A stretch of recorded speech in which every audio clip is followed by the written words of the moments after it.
এখন ঘড়িতে বাজে হচ্ছে বিকেল ৪টা। আর আমার কিছু কাজ আমি তাড়াহুড়ো করে কিন্তু করে নিচ্ছি।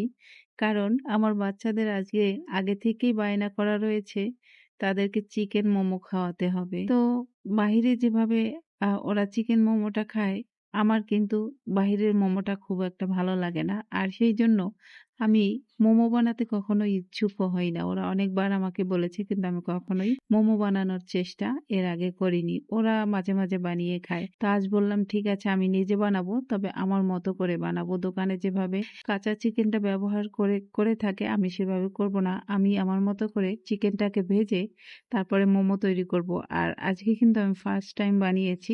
এর আগে একবার বানিয়েছিলাম, অত ভালো হয়নি। তবে আজকে খুবই সুন্দর হয়েছে, কারণ আমি আজকে আমার নিজের মতো করে বানিয়েছি আর খুবই ভালো হয়েছিল খেতে। বাচ্চারাও খুব খুশি হয়েছে। এভাবে খেলে আসলে অনেকটা খাওয়া যায় আর অনেক চমৎকারও হয়েছিল। দেখো কেমন হয়েছে অবশ্যই তোমরা লিখে জানাতে ভুলবে না।